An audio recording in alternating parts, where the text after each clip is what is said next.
Student अब हम लोग क्वेश्चन नंबर 2 को सॉल्व करते हैं। देखिए क्वेश्चन नंबर 2 में क्या कहा जा रहा है, दी हुई एपी के प्रथम 4 पद लिखिए। हमें प्रथम 4 पद लिखने हैं जबकि प्रथम पद ए और सर्वांतर डी निम्नलिखित है। तो हमें प्रथम पद दिया गया है और जो हमारा सर्वांतर डी है हमें सर्वांतर डी भी दिया गया है। ठीक है, तो चलिए हम लोग प्रथम 4 पद लिख देते हैं। तो लिखिए। अब देखिए अभी अभी हमने जनरल फॉर्म आपको बताया था, जो हमारी समांतर श्रेणी का जनरल फॉर्म क्या होता है। देखिए अब हमें समझिए श्रेणी चाहिए, तो हमारे पास अगर प्रथम पद दिया है, ठीक है, प्रथम पद दिया है तो दूसरा पद प्राप्त करने के लिए हम लोग क्या करते थे भाई, इस प्रथम पद में हम डी जोड़ देते, तो हमारे पास ए प्लस डी आ जाता था। अब हमें दूसरा पद मिल गया है, तीसरा पद चाहिए, तो तीसरे पद के लिए ये जो हमारा दूसरा पद है, दूसरे पद में फिर हम डी जोड़ देते हैं, तो हमें तीसरा पद मिल जाता है। और जो हमारा तीसरा पद, देखिए तीसरा पद क्या है, ए प्लस डी में डी जोड़ा 2d। अब इसमें जब एक डी और जोड़ देंगे तो इसके अगला वाला पद हमें ए मिल गया। ठीक है, तो हमें प्रथम 4 पद निकालने, प्रथम पद दिया है तो दूसरा तीसरा चौथा हमारे पास हो गया। चलिए इसको लिखिए, ए प्लस डी, ए क्या हो जाएगा दूसरा पद, ए प्लस 2d और ए प्लस 3d।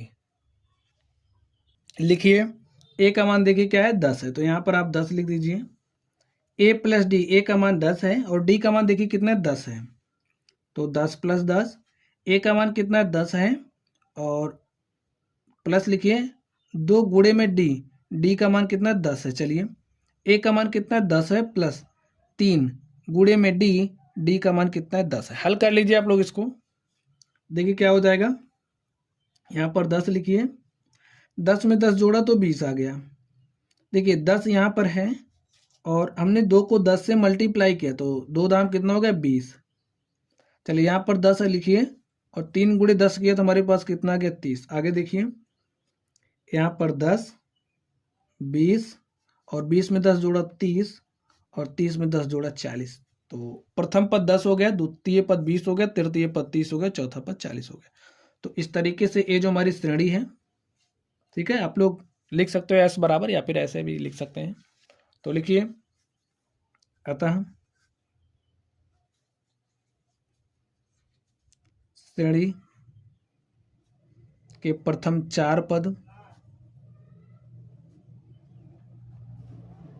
10, 20, 30, 40 है। ठीक है स्टूडेंट, चलिए अब हम लोग इस दूसरे नंबर पर चलते हैं और देखते हैं दूसरे नंबर का सोल्यूशन क्या होगा। तो इसमें भी हमें प्रथम 4 पद लिखने हैं। चलिए हमारा a1 क्या है, देखिए a1 इज इक्वल टू हमारा a दिया है, ठीक है, और a का मान हमें कितना दिया -2, तो ये हमारा प्रथम पद हो गया।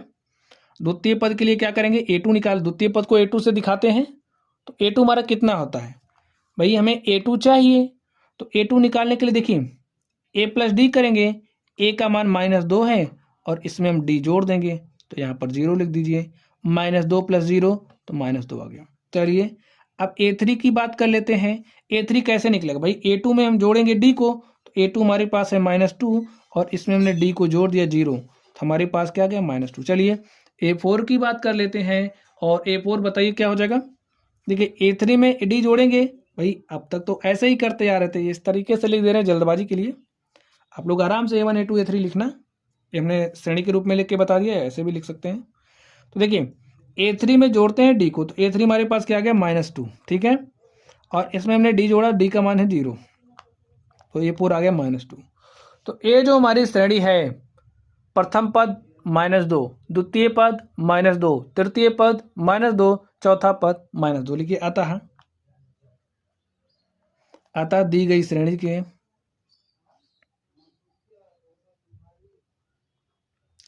के प्रथम 4 पद -2, -2 तथा -2 है। ठीक है स्टूडेंट, चलिए अब इसी तरीके से हम लोग इस थर्ड नंबर पर आते हैं और इसमें देखिए तो हमारा श्रेणी का प्रथम पद a1 है, वो में a कितना दिया गया, प्रथम पद a1 = 4 दिया गया, प्रथम पद 4 दिया गया। दूसरा पद क्या हो जाएगा a2, A2 निकालते हैं कैसे भाई, ए में डी को जोड़ते हैं तो ए का मान है 4 और 4 में हमने डी को जोड़ा, डी का मान कितना है -3, तो 4 प्लस माइनस हो जाएगा माइनस, तो हमारे पास कितना आ गया +1। अब देखिए A3 क्या हो जाएगा, A2 में डी जोड़ेंगे तो A2 का मान है 1, A2 का मान है 1, ठीक है, और 1 में डी को जोड़ दीजिए, 1 प्लस डी, डी का मान है -3, तो -3 करिए, देखिए प्लस माइनस हो जाएगा माइनस, तो यहाँ पर -3 और यहाँ पर हमारे पास क्या आ जाएगा -2, तो तीसरा पद -2 आ गया। चलिए चौथे पद की बात कर लेते हैं। चौथा पद कैसे मिलता है, देखिए चौथा पद लेने के लिए a+3d करना पड़ता है, या फिर ऐसे कर दीजिए, या फिर इस तीसरे पद में d को जोड़ दीजिए, तो -2 प्लस d, और d का मान कितना देखिए -3, तो यहाँ पर हमने -3 किया, -2 प्लस माइनस माइनस, तो यहाँ पर हमारे पास -5 आ गया। लिखिए दी गई श्रेणी के प्रथम 4 पद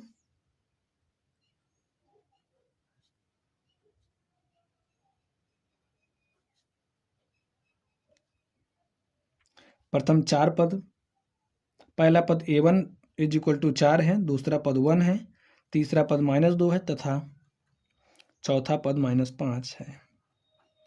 ठीक है स्टूडेंट, चलिए अब हम लोग इस चौथे नंबर पर चलते हैं और देखते हैं चौथे नंबर का सॉल्यूशन क्या होगा। तो स्टूडेंट चलिए हम लोग इसके लिए देख लेते हैं। तो चौथे नंबर में आप लोग देखिए, हमें a1 = क्या दिया, देखिए a1 = हमारा a होता है, और a में कितना दिया -1 दिया है। तो चलिए देखते हैं दूसरा पद हमारा क्या हो जाएगा a2। ये जो दूसरा पद a2 है वो कैसे मिलता है भाई, प्रथम पद में d जोड़ देते हैं, तो प्रथम पद हमारे पास क्या है -1 है, -1 में हमें d जोड़ना है, d का मान कितना 1/2। हल करिए, 2 1 के 2, यहाँ पर -2 + 1 अपॉन में 2 हो जाएगा, -2 + 1 तो हमारे पास -1/2, तो ये हमारा दूसरा पद आ गया। चलिए तीसरे पद की बात कर लेते हैं। तीसरा पद देखिए क्या हो जाएगा a3, तो a3 कैसे मिलेगा, a2 में हम d जोड़ देंगे, तो a2 हमारे पास कितना -1/2 है, इसमें d जोड़ना है, तो d का मान देखिए कितना 1/2 है, तो आप यहाँ पर 1/2 रख दीजिए, देखिए -1/2 + 1/2 तो हमारे पास 0 आ जाएगा। चलिए हम लोग a4 की बात कर लेते हैं। a4 हमें कैसे मिलेगा आप बताइए भाई, a3 में d को जोड़ेंगे, a3 में d को जोड़ेंगे, d का मान 1/2 है, तो 0 हमने d को जोड़ा, d का मान 1/2, तो हमारे पास कितना आ गया 1/2। लिखिए अतः दी गई श्रेणी के प्रथम 4 पद, दी गई श्रेणी के प्रथम 4 पद,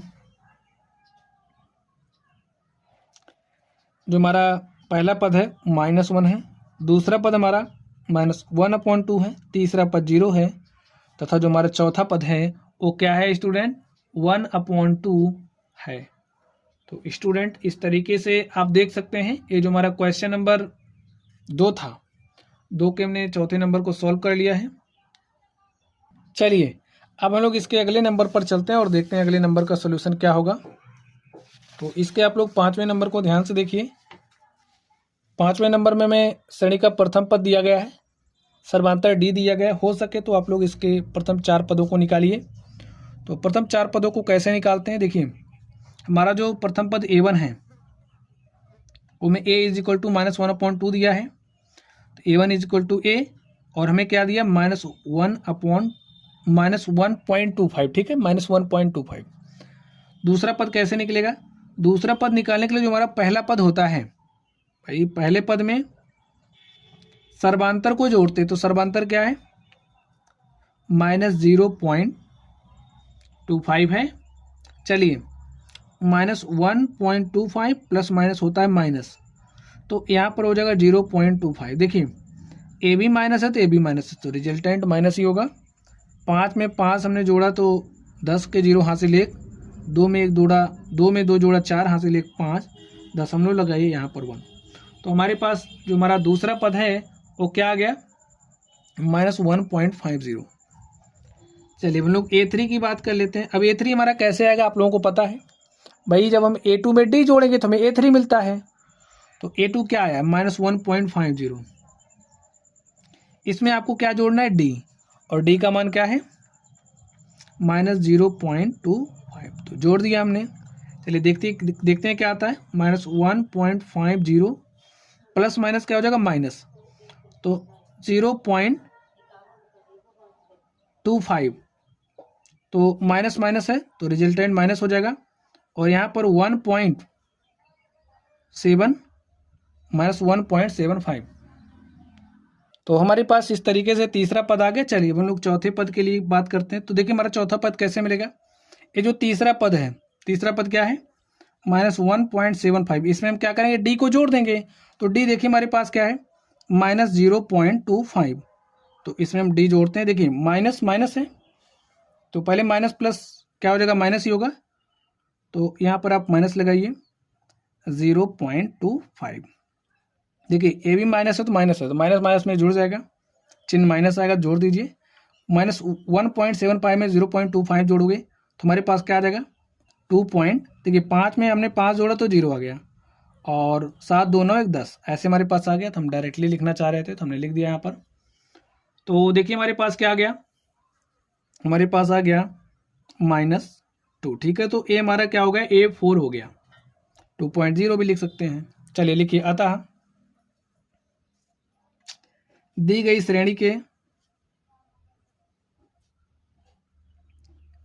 श्रेणी के प्रथम चार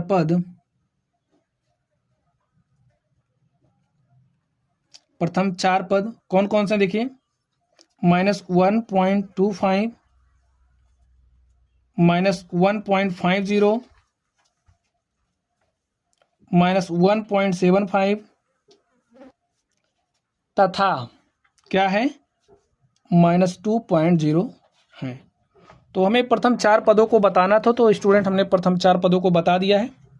और इस तरीके से जो हमारा दूसरा नंबर था, हमने दूसरे नंबर को सॉल्व कर लिया।